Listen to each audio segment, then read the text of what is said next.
ಸುನಿಲ್ ಕುಮಾರ್ ಬಜಾಲ್ ಅವರು ಅನೇಕ ವಿಚಾರಗಳನ್ನ ಉಲ್ಲೇಖ ಮಾಡಿ ಮಾತಾಡಿದ್ದಾರೆ.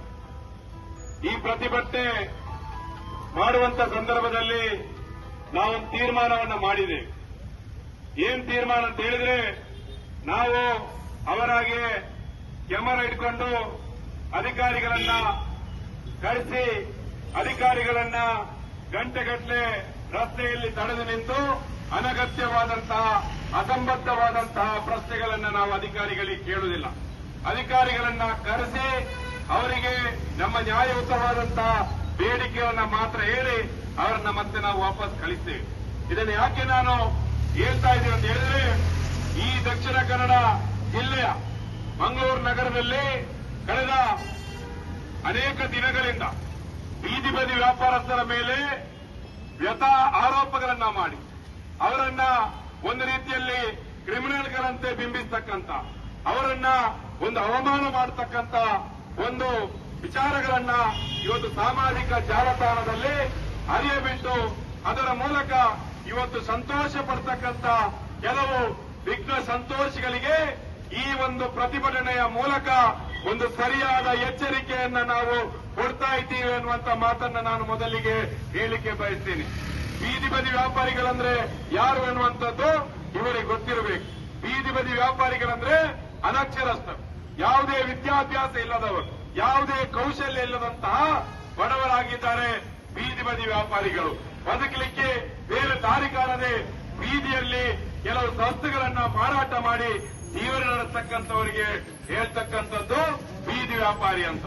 ಇವತ್ತು ಏನ್ ಹೇಳ್ತಾರೆ, ಬೀದಿ ವ್ಯಾಪಾರ ಇಲ್ಲದಾಗಬೇಕು, ಬೀದಿ ವ್ಯಾಪಾರದಿಂದ ಮಂಗಳೂರು ನಗರದ ಸ್ವಚ್ಛತೆ ಕೆಟ್ಟು ಹೋಗಿದೆ, ಮಂಗಳೂರು ನಗರದ ಅಂದ ಚಂದ ಸುಂದರೀಕರಣಕ್ಕೆ ಅಡ್ಡಿಯಾಗಿದೆ ಅನ್ನುವಂಥದ್ದನ್ನ ಇವತ್ತು ಪ್ರಚಾರ ಮಾಡತಕ್ಕಂಥವರಿಗೆ ನಾವು ಹೇಳ್ತಕ್ಕಂಥದ್ದು, ಮಂಗಳೂರು ನಗರದಲ್ಲಿ ಸುನಿಲ್ ಅವರು ಹೇಳಿದ್ರಲ್ಲ, ನಿನ್ನೆ ದಿನ ಏನು ಈ ಜಿಲ್ಲೆಯ ರಸ್ತೆ ಸುರಕ್ಷತಾ ಸಮಿತಿಯಲ್ಲಿ ಒಂದು ಮೀಟಿಂಗ್ ಆಯಿತು.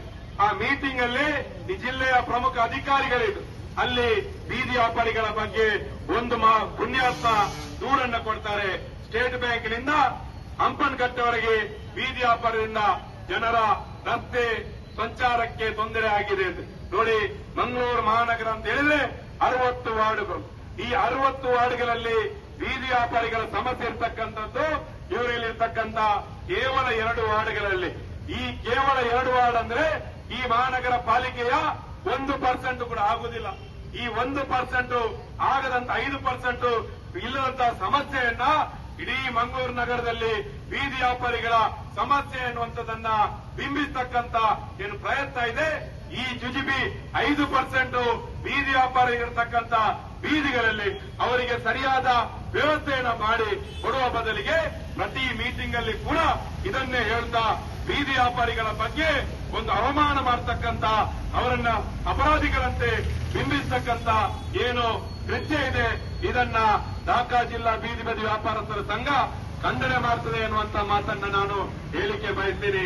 ಏನು ಬೀದಿ ವ್ಯಾಪಾರಸ್ಥರಿಗೆ ಇವತ್ತು ಅದರಲ್ಲೂ ಕೂಡ ಈ ಮಂಗಳೂರು ನಗರದಲ್ಲಿ 664 ಜನರಿಗೆ ಐಡಿ ಕಾರ್ಡ್ ಅನ್ನ ಕೊಟ್ಟಿದ್ದೀರಿ. 664 ಜನರಲ್ಲಿ ಮಂಗಳೂರು ಮಹಾನಗರ ಪಾಲಿಕೆಗೆ ವ್ಯಾಪ್ತಿಗೊಳಪಡುವಂತಹ ಕಂಟೋನ್ಮೆಂಟ್ ಮತ್ತು ಸೆಂಟ್ರಲ್ ಮಾರ್ಕೆಟ್ ವಾರ್ಡ್ ಅಲ್ಲಿ 395 ಜನ ಐಡಿ ಕಾರ್ಡ್ ಹೊಂದಿರತಕ್ಕಂಥ ಬೀದಿ ವ್ಯಾಪಾರಿಗಳಿದ್ದಾರೆ. ಇವತ್ತೇನು ವಿಡಿಯೋ ಮಾಡಿ ಜನರಿಗೆ ಹೇಳ್ತಕ್ಕಂಥವ್ರು ಹೇಳ್ತಾರಲ್ಲ, 98 ಜನರಿಗೆ ಅಲ್ಲಿ ಒಳಗೆ ವ್ಯವಸ್ಥೆ ಮಾಡಿದೆ. 98 ಜನ ಒಳಗೆ ವ್ಯಾಪಾರ ನೀವು ವಿಡಿಯೋ ತೋರಿಸಕ್ಕಿಂತ ಮುಂಚೆ ಅಲ್ಲಿ ಬಂದು ವ್ಯಾಪಾರ ಮಾಡಿದ್ದಾರೆ. ಅಲ್ಲಿ ವ್ಯಾಪಾರ ಮಾಡಿ ನಷ್ಟ ಅನುಭವಿಸಿದ್ದಾರೆ. ಅವತ್ತು ನಷ್ಟ ಅನುಭವಿಸಲಿಕ್ಕೆ ಮನೆಯಿಂದ ಚಿನ್ನ ಅಡವಿಟ್ಟಂತವರು ಬಡ್ಡಿದಾರರಿಂದ ಬಡ್ಡಿಗೆ ತೆಗೆದಂತ ಸಾಲವನ್ನ ಇವತ್ತಿನವರೆಗೆ ಕೂಡ ಅದನ್ನ ಮರುಪಾವತಿ ಮಾಡಲಿಕ್ಕೆ ಸಾಧ್ಯ ಆಗದಂತ ಬಡವರ ಮೇಲೆ ಮತ್ತೆ ನೀವು ಅದೇ ವ್ಯಾಪಾರ ಇಲ್ಲದಂತ ಆ ಒಂದು ಝೋನ್ನೊಳಗಡೆ ಹೋಗಿ ಅಂತ ಹೇಳಿದ್ರೆ ಯಾವ ಬೀದಿ ವ್ಯಾಪಾರಿ ಕೂಡ ಹೋಗ್ಲಿಕ್ಕೆ ತಯಾರಿಲ್ಲ ಎನ್ನುವಂತ ಮಾತನ್ನ ಈ ಸಂದರ್ಭದಲ್ಲಿ ನಾನು ಹೇಳಲಿಕ್ಕೆ ಬಯಸ್ತೀನಿ. ಈ ರೀತಿಯಾದಂತಹ ಒಂದು ಅವೈಜ್ಞಾನಿಕವಾಗಿರ್ತಕ್ಕಂಥ ಒಂದು ಬೀದಿ ವ್ಯಾಪಾರ ವಲಯ ಕರ್ನಾಟಕದಲ್ಲಿ ಎಲ್ಲೂ ಇಲ್ಲ ಎನ್ನುವಂಥದ್ದನ್ನ ನಾವು ಹೇಳಿದ್ದೇವೆ. ಶಿವಮೊಗ್ಗದಲ್ಲಿ, ತುಮಕೂರಿನಲ್ಲಿ, ಹಾಸನದಲ್ಲಿ ಇರ್ತಕ್ಕಂಥ ಬೀದಿ ವ್ಯಾಪಾರ ವಲಯವನ್ನ ನೀವೊಮ್ಮೆ ತಿರುಗಿ ನೋಡ್ಬೇಕು. ಅಲ್ಲಿರ್ತಕ್ಕಂಥ ವ್ಯವಸ್ಥೆಗಳೇನು? ಒಂದೇ ಸೂರಿನಡಿ 5 ವಾರ್ಡ್ಗಳಿಗೆ ಒಂದೇ ಸೂರಿನಲ್ಲಿ ವ್ಯಾಪಾರ ಕೊಟ್ಟಿದ್ದಾರೆ. ಯಾಕಂತ ಹೇಳಿದ್ರೆ ಇಲ್ಲಿರ್ತಕ್ಕಂಥ ಸಮಸ್ಯೆ ಅದುವೇ ಇವತ್ತು ಕಂಟೋನ್ಮೆಂಟ್ ನ ಒಳಗೆ ಬೀದಿ ವ್ಯಾಪಾರ ವಲಯದಲ್ಲಿ ವ್ಯಾಪಾರ ಮಾಡಬೇಕಾದ್ರೆ ಹೊರಗಡೆ ಸೆಂಟ್ರಲ್ ಮಾರ್ಕೆಟ್ ನ ವಾರ್ಡ್ ಹೊರಗಡೆ ಅಂದ್ರೆ ಇದೇ ವ್ಯಾಪಾರ ವಲಯದ ಒಳಗಡೆ ರಸ್ತೆಯಲ್ಲಿ ವ್ಯಾಪಾರ ಆಗ್ತದೆ. ಯಾರು ಕೂಡ ಗ್ರಾಹಕರ ಒಳಗೆ ಹೋಗುವುದಿಲ್ಲ. ಬೀದಿ ವ್ಯಾಪಾರ ಅಂದ್ರೆ ಕಣ್ಣಿಗೆ ಕಾಣುವಂತದ್ದು, ಕೈಗೆ ಸಿಗುವಂತ ವಸ್ತುಗಳನ್ನು ತೆಗೆದು ವ್ಯಾಪಾರ ಆಗ್ತಕ್ಕಂಥದ್ದಕ್ಕೆ ಬೀದಿ ವ್ಯಾಪಾರ ಅಂತ ಹೇಳುವಂತದ್ದು.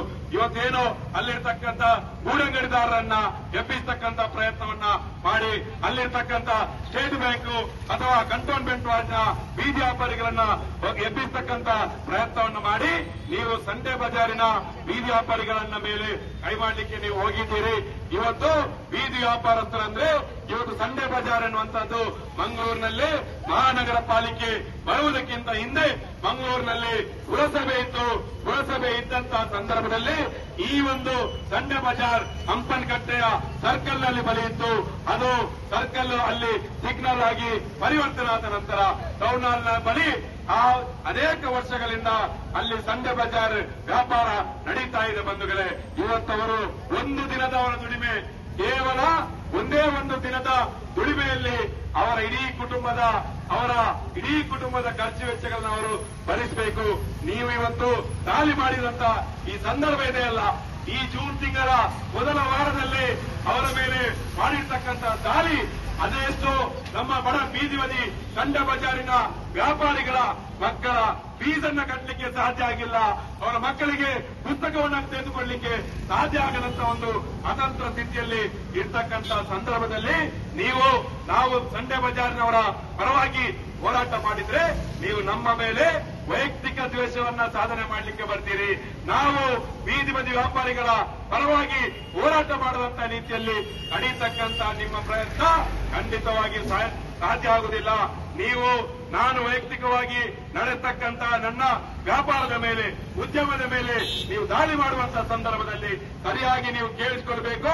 ನನ್ನ ವೈಯಕ್ತಿಕ ಬದುಕು ಸಾರ್ವಜನಿಕ ಒಂದು ವಿಷಯದ ಮೇಲೆ ನೀವು ಅದರ ಜೊತೆಯಲ್ಲಿ ವಿಲೀನಗೊಳಿಸುವುದಾದ್ರೆ ಈ ಒಂದು ಸಂದರ್ಭದಲ್ಲಿ ನಾನು ಹೇಳ್ತಾ ಇದ್ದೇನೆ, ನಿನಗೆ ಉದ್ಯೋಗ ಬೇಕಾ, ಉದ್ಯಮ ಬೇಕಾ, ಅಥವಾ ಜನರ ಪ್ರಶ್ನೆಗಳು ಬೇಕಾ, ಜನರ ಹೋರಾಟ ಬೇಕಾ ಅಂತ ಕೇಳಿದ್ರೆ ನಾನು ಜನರ ಪರವಾಗಿ ನಿಲ್ತೇನೆ ಹೊರತು ನಾನು ದುಡಿದು ತಿನ್ನಲಿಕ್ಕೆ ತಯಾರಿದ್ದೇನೆ.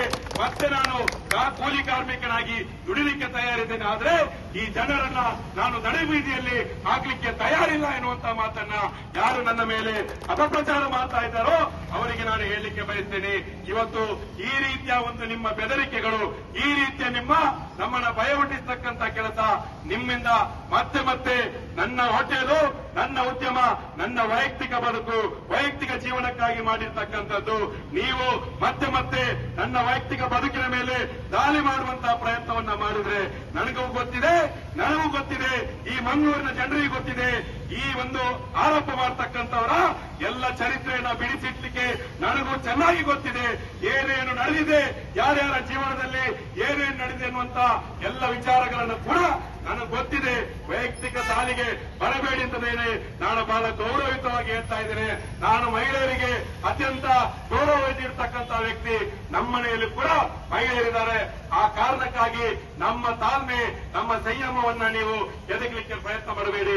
ನನ್ನ ಮೇಲೆ ಎಷ್ಟು ಮತ್ತೆ ನೀವು ಎಫ್ಐಆರ್ ದಾಖಲು ಮಾಡಲಿಕ್ಕೆ ಓಡಾಡ್ತಾ ಇದ್ದೀರಿ, ಏನು ಸುಳ್ಳು ದೂರುಗಳನ್ನ ಕೊಡ್ಲಿಕ್ಕೆ ನೀವು ಪ್ರಯತ್ನ ಮಾಡ್ತಾ ಇದ್ದೀರಿ. ಇಂಥ ಸುಳ್ಳು ದೂರುಗಳನ್ನೇ ನಾನು ಅದೆಷ್ಟೋ ಸುಳ್ಳು ದೂರುಗಳನ್ನೇ ಮೆಟ್ಟಿ ನಿಂತು ದಾಟಿ ಬಂದು ಇದುವರೆಗೂ ಕೂಡ ಸಾರ್ವಜನಿಕ ಜೀವನದಲ್ಲಿ ಇದ್ದೇನೆ ಅನ್ನುವಂತ ಮಾತನ್ನ ನಿಮಗೆ ಹೇಳಲಿಕ್ಕೆ ಬಯಸ್ತೇನೆ. ಇನ್ನೂ ಕೂಡ ನಮ್ಮ ಮೇಲೆ ಎಫ್ಐಆರ್ ದಾಖಲಾಗಬಹುದು. ಸಾರ್ವಜನಿಕ ಜೀವನದಲ್ಲಿ ಜನರ ಪರವಾಗಿ ಹೋರಾಟ ಮಾಡಿದಕ್ಕೆ 2 ಡಜನ್ಗಿಂತಲೂ ಹೆಚ್ಚು ಕೇಸನ್ನು ಎದುರಿಸತಕ್ಕಂಥವ್ರು ನಾನು. ಇನ್ನು ನಿಮ್ಮ ಕೇಸುಗಳನ್ನ ಎದುರಿಸಲಿಕ್ಕೆ ನನ್ನಲ್ಲಿ ಧೈರ್ಯದ ಕೊರತೆ ಇಲ್ಲ. ಬಹಳ ಧೈರ್ಯದಿಂದ, ಬಹಳ ಬದ್ಧತೆಯಿಂದ ನಿಮ್ಮ ಕೇಸುಗಳನ್ನ ಎದುರಿಸಲಿಕ್ಕೆ ನಾನು ಸಿದ್ಧರಿದ್ದೇನೆ ಎನ್ನುವಂತ ಮಾತುಗಳನ್ನ ಕೂಡ ನಾನು ಹೇಳಲಿಕ್ಕೆ ಬಯಸ್ತೀನಿ. ಬಂಧುಗಳೇ, ಇವತ್ತು ಏನು ಸಂಡೆ ಬಜಾರ್ನಲ್ಲಿ ವ್ಯಾಪಾರ ಅವರ ಬದುಕು ಹಕ್ಕನ್ನ, ಅವರ ಘನತೆಯ ಬದುಕಲು ನಿಮಗಾಗುವುದು. ಅವರು ಬೀದಿಯಲ್ಲಿ ತರಕಾರಿ ಮಾರ್ತಾರೆ, ಬಟ್ಟೆ ಮಾರ್ತಾರೆ ಅಂತ ಹೇಳಿದ್ರೆ ಅದು ಘನತೆಯ ಬದುಕು. ನೀವು ಚರ್ಚೆ ಮಾಡಬೇಕಾಗಿದ್ದು, ನೀವು ಒಂದು ಯೂಟ್ಯೂಬ್ ಚಾನೆಲ್ ಅನ್ನು ಇಟ್ಕೊಂಡು ಜವಾಬ್ದಾರಿಯುತವಾಗಿ ನೀವು ಚರ್ಚೆ ಮಾಡಬೇಕಾಗಿರ್ತಕ್ಕಂಥದ್ದು ಬಟ್ಟೆ ವ್ಯಾಪಾರ, ಹಳೆ ಬಟ್ಟೆ ವ್ಯಾಪಾರ ಮಾತ್ರ ಹೌದು. ಇಡೀ ದೇಶದಲ್ಲಿ ನಡೀತದೆ ಹಳೆ ಬಟ್ಟೆ ವ್ಯಾಪಾರ. ಈ ಹಳೆ ಬಟ್ಟೆ ವ್ಯಾಪಾರ ಅಂದ್ರೆ ಇವತ್ತು ಅನೇಕ ಬಡವರು ಬರ್ತಾರೆ, ಕೂಲಿಕಾರರು ಬರ್ತಾರೆ, ಅವರು ಖರೀದಿ ಮಾಡ್ತಕ್ಕಂಥದ್ದು. ಮಂಗಳೂರಿನ ಜನ ಯಾರು ಖರೀದಿ ಮಾಡುವುದಿಲ್ಲ ಅಂತ ಹೇಳಿದ್ರೆ ಅದನ್ನ ಒಪ್ತೀವಿ. ಆದ್ರೆ ಬೇರೆ ಜಿಲ್ಲೆಗಳಿಂದ, ಬೇರೆ ರಾಜ್ಯಗಳಿಂದ ಬರ್ತಕ್ಕಂಥ ಬಡವರು ಆ ಬಟ್ಟೆಯನ್ನ ಖರೀದಿ ಮಾಡಿ ಅವರು ಬದುಕ್ತಾ ಇದ್ದಾರೆ ಅಂತಾದ್ರೆ ಆ ರೀತಿಯ ದಾರಿದ್ರ್ಯ ಬರಲಿಕ್ಕೆ ಏನು ಕಾರಣ ಅಂತ ಹೇಳಿ ನೀವು ವಿಡಿಯೋ ಮಾಡ್ತಕ್ಕಂಥವರು ಮೇಲ್ಗಡೆ ಪ್ರಶ್ನೆ ಮಾಡಬೇಕು. ಇಲ್ಲಿ ಉತ್ತರ ಭಾರತದವರು ಬಂದು ಹಳೆ ಬಟ್ಟೆಯನ್ನ ಖರೀದಿ ಮಾಡತಕ್ಕಂತ ದಾರಿದ್ರ್ಯ ಇರ್ಲಿಕ್ಕೆ, ಉತ್ತರ ಭಾರತೀಯರು ಬಂದು ಮಂಗಳೂರಿನಲ್ಲಿ ದುಡಿತಕ್ಕಂತ ದಾರಿದ್ರ್ಯ ಉತ್ತರ ಭಾರತದಲ್ಲಿದ್ರೆ ಅಲ್ಲಿ ಆಳ್ತಕ್ಕಂಥವರ ವೈಫಲ್ಯ ಇವತ್ತು ಬಡವರು ಬೀದಿಯಲ್ಲಿ ಬಳಸಿದ ಬಟ್ಟೆಯನ್ನ ಇವತ್ತು ಹಾಕ್ತಾ ಇದ್ದಾರೆ ಅಂತ ಹೇಳಿದ್ರೆ ಅಲ್ಲಿ ಕೇಳಬೇಕು. ಏನ್ ಹೇಳ್ತೀರಿ ನೀವು? ಮೈಸೂರಿನವರು ಬಂದಿದ್ದಾರೆ, ಅಸ್ಸಾಮಿನವರು ಬಂದಿದ್ದಾರೆ, ಉತ್ತರ ಪ್ರದೇಶದವರಿಂದ ಬಂದಿದ್ದಾರೆ ಅಂತ ಹೇಳಿ ನೀವು ಹೇಳ್ತೀರಲ್ಲ. ಹೊರಗಡೆಯಿಂದ ಬಂದವರಿಂದಾಗಿ ಇಲ್ಲಿ ಸಮಸ್ಯೆ ಆಗಿದೆ ಅಂತ ಹೇಳಿದ್ರೆ ನೀವು, ನಾನು ಹೇಳ್ತಾ ಇದ್ದೇನೆ, ನಿಮ್ಮ ಕುಟುಂಬದಲ್ಲೂ ಕೂಡ ವ್ಯವಹಾರವನ್ನ ಮಾಡುವವರಿದ್ದಾರೆ. ನಿಮ್ಮ ಕುಟುಂಬದಲ್ಲೂ ಕೂಡ ವ್ಯವಹಾರ ಮಾಡಲಿಕ್ಕೆ, ಕೆಲಸ ಮಾಡಿಸ್ಲಿಕ್ಕೆ ಕಟ್ಟಡ ಕಾರ್ಮಿಕರಾಗಿ ಯಾವ ರಾಜ್ಯದವರಿದ್ದಾರೆ ಅಂತ ಕೇಳ್ತಾ ಇದ್ದೇನೆ. ಆ ರಾಜ್ಯದಲ್ಲಿರ್ತಕ್ಕಂಥ ನಿಮ್ಮ ಕುಟುಂಬದವರ ಜೊತೆಯಲ್ಲಿ ದುಡಿತಕ್ಕಂಥವರನ್ನ ನೀವು ಅವರನ್ನು ವಾಪಸ್ ಕಳಿಸಿದ್ರೆ ನೀವು ಉಪವಾಸ ಕೂತ್ಕೊಳ್ಬೇಕಾಗ್ತದೆ. ಮಂಗಳೂರಿನಲ್ಲಿ ಕಾರ್ಮಿಕರಾಗಿ ಎಲ್ಲಾ ಕಡೆ ಕೂಡ ದುಡಿತಕ್ಕಂಥ ಅನೇಕರು ಇವತ್ತು ಹೊರ ರಾಜ್ಯಗಳಿಂದ ಬಂದಿರತಕ್ಕಂಥವರು. ಆ ರೀತಿಯ ಒಂದು ಅನ್ಯ ರಾಜ್ಯದವರು, ಅನ್ಯ ಜಿಲ್ಲೆಯವರು ಅಂತ ಹೇಳಿ ನೀವು ಅವರನ್ನ ತಾರತಮ್ಯ ಮಾಡಬೇಡಿ, ಅವರನ್ನ ಹೀನಾಗಿ ಕಾಣಬೇಡಿ, ಅವರನ್ನ ಒಂದು ಗೌರವಯುತವಾಗಿ ನಡೆಸುವುದಕ್ಕೆ ನೀವು ಪ್ರಯತ್ನ ಮಾಡಬೇಕು ಅಂತ ಹೇಳಿ ನಾನು ಒತ್ತಾಯವನ್ನ ಮಾಡ್ತೇನೆ ಬಂಧುಗಳೇ. ಈ ಒಂದು ಭಾರತ ದೇಶದಲ್ಲಿ ಬೀದಿ ಬದಿ ವ್ಯಾಪಾರಿಗಳ ಜೀವನೋಪಾಯ ಸಂರಕ್ಷಣೆ ಕಾಯ್ದೆ 2014 ಜಾರಿಯಲ್ಲಿರ್ತಕ್ಕಂಥ ಸಂದರ್ಭದಲ್ಲಿ ಕರ್ನಾಟಕ ಬೀದಿ ವ್ಯಾಪಾರ ಅಧಿನಿಯಮ 2019 ಪ್ರಕಾರ ಮಂಗಳೂರಿನಲ್ಲಿ ಪಟ್ಟಣ ವ್ಯಾಪಾರ ಸಮಿತಿಯ ಅವಧಿ ಮುಗಿದು ವರ್ಷಗಳಾಗ್ತಾ ಬಂತು. ಬೀದಿ ವ್ಯಾಪಾರಿಗಳಲ್ಲಿ 664 ಜನರಲ್ಲಿ ಇದ್ದಂತಹ ಐಡಿ ಕಾರ್ಡು ನವೀಕರಣ ಆಗದೆ 1 ವರ್ಷ ಆಗ್ತಾ ಬಂತು. ಅದ್ಯಾವುದನ್ನು ಮಾಡದೆ ಯಾರೋ ಒಬ್ರು ದೂರು ಕೊಡ್ತಾರಂತ ಹೇಳಿದ್ರೆ ಮಹಾನಗರ ಪಾಲಿಕೆ ಅಧಿಕಾರಿಗಳು ಮನೆಯುವುದಲ್ಲ. ಈ ಮಹಾನಗರ ಪಾಲಿಕೆ ಅಧಿಕಾರಿಗಳನ್ನ ಇವತ್ತು ಕಾನೂನನ್ನು ಅವರಿಗೆ ಸರಿಯಾಗಿ ಹೇಳಬೇಕು. ಐಡಿ ಕಾರ್ಡ್ ಇಲ್ಲದವರಿಗೆ ವ್ಯಾಪಾರ ಮಾಡ್ಲಿಕ್ಕಿಲ್ಲ ಅಂತ ಹೇಳಿ ಕಮಿಷನರ್ ಅವರು ನಿನ್ನೆ ನಾವು ಪತ್ರಿಕೆಯಲ್ಲಿ ಓದಿದ್ದೇವೆ. ಐಡಿ ಕಾರ್ಡ್ ಕೊಡ್ಲಿಕ್ಕೆ ಏನು ಕಾನೂನಿದೆ? ಐಡಿ ಕಾರ್ಡ್ ಕೊಡ್ತಕ್ಕಂಥದ್ದು ಹೇಗೆ? ಎಲ್ಲಿಂದ ಐಡಿ ಕಾರ್ಡ್ ತಗೊಳ್ಬೇಕು? ಅಂಗಡಿಯಲ್ಲಿ ಸಿಗುವಂತದ್ದಲ್ಲ ಐಡಿ ಕಾರ್ಡ್, ಮಾರ್ಕೆಟ್ ಅಲ್ಲಿ ಮಾರಾಟ ಮಾಡುವಂತದ್ದಲ್ಲ, ಅಥವಾ ಕಾರ್ಪೊರೇಷನ್ ಅಲ್ಲಿ ಅರ್ಜಿ ಹಾಕಿ ಪಡಿತಕ್ಕಂಥ ಒಂದು ವ್ಯವಸ್ಥೆ ಅಲ್ಲ. ಐಡಿ ಕಾರ್ಡ್ ಅಂದ್ರೆ ಬಡ ಬೀದಿ ವ್ಯಾಪಾರಿಗಳು ಎಲ್ಲೆಲ್ಲಿ ವ್ಯಾಪಾರ ಮಾಡ್ತಾ ಇದ್ದಾರೋ ಅಲ್ಲಿ ಹೋಗಿ ಅವರನ್ನ ಸರ್ವೆ ಮಾಡಬೇಕು. ರಸ್ತೆ ಮೇಲೆ ಇದ್ರೆ, ಫುಟ್ಪಾತ್ ಮೇಲೆ ಇದ್ರೆ, ಎಲ್ಲಿ ಇಲ್ಲ ಇದ್ರೂ ಕೂಡ ಅವರನ್ನ ಸರ್ವೆ ಮಾಡಿ ಅವರಿಗೆ ಐಡಿ ಕಾರ್ಡ್ ಅನ್ನು ಕೊಡ್ತಕ್ಕಂಥದ್ದು. ಐಡಿ ಕಾರ್ಡ್ ಕೊಟ್ಟ ಮೇಲೆ ಅಲ್ಲಿ ವ್ಯಾಪಾರ ಮಾಡ್ತಕ್ಕಂಥ ಜಾಗದಲ್ಲಿ ಸಮಸ್ಯೆ ಇದ್ರೆ ಅವರನ್ನ ಪರ್ಯಾಯ ಜಾಗಕ್ಕೆ ಸ್ಥಳಾಂತರ ಮಾಡಬೇಕಾಗಿರ್ತಕ್ಕಂಥದ್ದು ನಿಯಮ. ಅದಿಲ್ಲದೆ ಯಾರೋ ಒಬ್ರು ದೂರು ಕೊಡ್ತಾರಂತ ಹೇಳಿದ್ರೆ ಏನು ಕಾರಣ? ಇವತ್ತು ಸಂಡೆ ಬಜಾರನ್ನ ಅವರನ್ನ ಇವತ್ತು ಸರ್ವೆ ಮಾಡಿದ್ರೆ ಯಾರು ಹೊಣೆ? ನಗರ ಪಾಲಿಕೆ ಹೊಣೆ. 2019 ಸರ್ವೆಯಲ್ಲೂ ಮಾಡಿಲ್ಲ, 2016 ಸರ್ವೆ ಮಾಡಿಲ್ಲ. ಯಾಕೆ ಮಾಡಿಲ್ಲ ಅಂತ ಹೇಳಿದ್ರೆ ಅವರು ಭಾನುವಾರ ವ್ಯಾಪಾರ ಮಾಡುದು. ಭಾನುವಾರ ನೀವು ಕೆಲಸಕ್ಕೆ ಬರೋದಿಲ್ಲ. ನೀವು ಯಾರನ್ನ ಮಾಡಿದ್ದೀರಿ? ಮಂಗಳೂರಿನಲ್ಲಿ ಎಲ್ಲ ಬೀದಿ ವ್ಯಾಪಾರಿಗಳಿಗೆ ಐಡಿ ಕಾರ್ಡ್ ಸಿಕ್ಕಿದ? ಬೆಳಿಗ್ಗೆ 6 ಗಂಟೆ ಬಂದು 8 ಗಂಟೆವರೆಗೆ ವ್ಯಾಪಾರ ಮಾಡ್ತಕ್ಕಂಥವರಿಗೆ ನೀವು ಸರ್ವೆ ಮಾಡಿದ್ದೀರಾ? ಸಂಜೆ 5 ಗಂಟೆ ಬಂದು ರಾತ್ರಿ 10 ಗಂಟೆ ತನಕ ವ್ಯಾಪಾರ ಮಾಡ್ತಕ್ಕಂಥವ್ರ ನೀವು ಸರ್ವೆ ಮಾಡಿದ್ದೀರಾ? ಅವರೆಲ್ಲರನ್ನ ಬಿಟ್ಟಿದ್ದೀರಿ. ಅಂದ್ರೆ ನಿಮ್ಮ ಕೆಲಸದ ಅವಧಿಗೆ ಅನುಗುಣವಾಗಿ ನೀವು ಐಡಿ ಕಾರ್ಡ್ ಕೊಟ್ಟಿರ್ತಕ್ಕಂಥದ್ದು. ಹಾಗಾಗಿ ಈ ಸಮಗ್ರ ಸಮೀಕ್ಷೆ ಆಗದೆ ಯಾವುದೇ ಒಂದು ಬೀದಿ ಬದಿ ವ್ಯಾಪಾರಿಗಳನ್ನ ನೀವು ಅವರಿಗೆ ತೊಂದರೆ ಕೊಡಬಾರದು. ಒಂದು ವೇಳೆ ತೊಂದರೆ ಕೊಡುವುದೇ ನಿಮ್ಮ ಉದ್ದೇಶ ಆದ್ರೆ ಇದೇ ಭಾನುವಾರ ದಿವಸ ಮತ್ತೆ ನಮ್ಮ ಬೀದಿ ವ್ಯಾಪಾರಿಗಳು, ಸಂಡೆ ವ್ಯಾಪಾರಿಗಳು ಅದೇ ಜಾಗದಲ್ಲಿ ವ್ಯಾಪಾರ ಮಾಡ್ತಾರೆ. ನೀವು ಅವರನ್ನ ತೆರವುಗೊಳಿಸಬೇಕಾದ್ರೆ ನೀವು ಮಾಡಬೇಕಾಗಿರ್ತಕ್ಕಂಥ ಕೆಲಸ ಅಧಿಕಾರಿಗಳನ್ನ, ಬುಲ್ಡೋಸರ್ ಅನ್ನ, ಕಾರ್ಪೊರೇಷನ್ ಗಾಡಿಯನ್ನ ಕಳಿಸುವುದಲ್ಲ. ನಿಮಗೆ ಕಮಿಷನರ್ ಅವರಿಗೆ ನಿಮ್ಮಲ್ಲಿರ್ತಕ್ಕಂಥ ಕಾನೂನಿನ ಚೌಕಟ್ಟಿನಲ್ಲಿ ಈಗಾಗಲೇ ಪಟ್ಟಣ ವ್ಯಾಪಾರ ಸಮಿತಿಯ ಅವಧಿ ಮುಗಿದಿದೆ. ಅವಧಿ ಮುಗಿದ್ರೆ ತಾತ್ಕಾಲಿಕ ಪಟ್ಟಣ ವ್ಯಾಪಾರ ಸಮಿತಿಗೆ ನೀವು ನಾಮಪತ್ರವನ್ನ ಸ್ವೀಕಾರ ಮಾಡಿ ಇವತ್ತು 5-6 ತಿಂಗಳಾಯಿತು. ಆ ತಾತ್ಕಾಲಿಕ ಪಟ್ಟಣ ವ್ಯಾಪಾರ ಸಮಿತಿಯನ್ನ ರಚನೆ ಮಾಡಿ ಅಲ್ಲಿ ತೀರ್ಮಾನ ಮಾಡಬೇಕು, ರೈಡ್ ಮಾಡಬೇಕು ಬೇಡುವ. ಅಲ್ಲಿ ರೈಡ್ ಮಾಡಬೇಕಿದ್ರು ಕೂಡ ಅಲ್ಲಿ ಸಮೀಕ್ಷೆ ಆಗಬೇಕು. ಐಡಿ ಕಾರ್ಡ್ ಕೊಟ್ಟ ಮೇಲೆ ಇವತ್ತು ಆ ರೀತಿಯ ವ್ಯವಸ್ಥೆ ಮಾಡ್ಲಿಕ್ಕೆ ಇರ್ತಕ್ಕಂಥದ್ದು. ಯಾರೋ ಒಂದು ವಿಡಿಯೋ ಮಾಡಿದ್ರು ಅಂತ ಹೇಳಿದ್ರೆ, ಯಾರೋ ಒಂದು ಸಾರ್ವಜನಿಕವಾಗಿ ನಿಮ್ಮ ಮೇಲೆ ಅನಗತ್ಯ ಅಸಂಬದ್ಧ ಪ್ರಶ್ನೆಗಳಿದ್ರೆ ಅವರಿಗೆ ಉತ್ತರ ಕೊಡಿ. ನಿಮ್ಮನ್ನ ಗಂಟೆಗಟ್ಟಲೆ ಬೀದಿಯಲ್ಲಿ ನಿಲ್ಲಿಸ್ತಾರಲ್ಲ ಅವರ ಮೇಲೆ ಕ್ರಮ ಕೈಗೊಳ್ಳಿ. ಅದು ಬಿಟ್ಟು ಕಾರ್ಪೊರೇಷನ್ ಅವರು ಕೊಡಬೇಕಾದಂತಹ ಉತ್ತರವನ್ನ ನಮ್ಮ ಬಡ ಬೀದಿ ಬದಿ ವ್ಯಾಪಾರಿಗಳಲ್ಲಿ ಕೊಡುವುದಲ್ಲ. ನೀವು ಇದೇ ರೀತಿಯಾಗಿ ಮುಂದುವರಿಸಿದ್ರೆ ಇದೇ ನಮ್ಮ ಬೀದಿ ವ್ಯಾಪಾರಿಗಳ ಬಂಧುಗಳು ಸಾರ್ವಜನಿಕವಾಗಿ ನಿಮಗೆ ಸರಿಯಾದ ಉತ್ತರವನ್ನ ಕೊಡ್ತಾರೆ. ನಾವು ಇಲ್ಲಿ ಈ ವ್ಯವಸ್ಥೆಯನ್ನು ನಾವು ಕೇಳ್ತಕ್ಕಂಥದ್ದು ನಗರ ಪಾಲಿಕೆ ಆಡಳಿತ, ಅದೇ ರೀತಿಯಲ್ಲೇ ಈ ಜಿಲ್ಲಾಡಳಿತ ಈ ರೀತಿಯಾದಂತಹ ಸಾರ್ವಜನಿಕವಾಗಿ ಅಧಿಕಾರಿಗಳನ್ನ ಅವಮಾನ ಮಾಡ್ತಕ್ಕಂಥ, ಅಧಿಕಾರಿಗಳನ್ನ ನಿಂದನೆ ಮಾಡ್ತಕ್ಕಂಥ ರೀತಿಯಲ್ಲಿ ಹೋದ್ರೆ ಇಲ್ಲಿ ಕೆಲಸ ಮಾಡ್ತಕ್ಕಂಥವ್ರು ಯಾರು? ಅಧಿಕಾರಿಗಳು ಈ ರೀತಿಯಾಗಿ ಒಂದು ನೈತಿಕ ಬಲ ಇಲ್ಲದೆ ಕೆಲಸ ಮಾಡಲಿಕ್ಕೆ ಸಾಧ್ಯ ಇಲ್ಲ. ಹಾಗಾಗಿ ಬೀದಿ ಬದಿ ವ್ಯಾಪಾರಿಗಳಿಗೆ ಈ ನಗರದ ಜನತೆಗೆ ನೈತಿಕ ಶಕ್ತಿ ತುಂಬತಕ್ಕಂಥದ್ದು, ಒಂದು ನೈತಿಕವಾಗಿ ಕಾನೂನನ್ನ ಜಾರಿ ಮಾಡತಕ್ಕಂತ ಇದ್ದಿದ್ರೆ ಅದು ಅಧಿಕಾರಿಗಳಿಗೆ, ಇಲ್ಲಿನ ಕಾನೂನಾತ್ಮಕವಾಗಿ ಕೆಲಸ ಮಾಡತಕ್ಕಂತ ಅಧಿಕಾರಿಗಳಿಗೆ ಮಾತ್ರ ಅಂತ ಹೇಳ್ತೇನೆ. ಯಾವುದೇ ಅಧಿಕಾರ ಇಲ್ಲದೆ ಯಾವುದೇ ರೀತಿಯಲ್ಲಿ ಕೂಡ ಒಂದು ಮಾಧ್ಯಮದ ಒಂದು ಮಾನ್ಯತಾ ಪತ್ರ ಇಲ್ಲದಂತ ವ್ಯಕ್ತಿಗಳು ಇವತ್ತು ಬೀದಿಯಲ್ಲಿ ನಿಂತು ನಮ್ಮನ್ನ ಪ್ರಶ್ನೆ ಮಾಡ್ತಾರೆ, ನಮ್ಮ ಮಹಿಳಾ ಸಿಬ್ಬಂದಿಗಳನ್ನ ಪ್ರಶ್ನೆ ಮಾಡ್ತಾರೆ. ಈ ರೀತಿಯ ರಸ್ತೆಯಲ್ಲಿ ತಳ್ಳು ನಿಂತು ಪ್ರಶ್ನೆ ಮಾಡಿ ಅದನ್ನ ಪ್ರಸಾರ ಮಾಡಲಿಕ್ಕೆ ಯಾವ ಯೂಟ್ಯೂಬ್ ಚಾನೆಲ್ ಅವರಿಗೆ ಅಧಿಕಾರ ಇಲ್ಲ.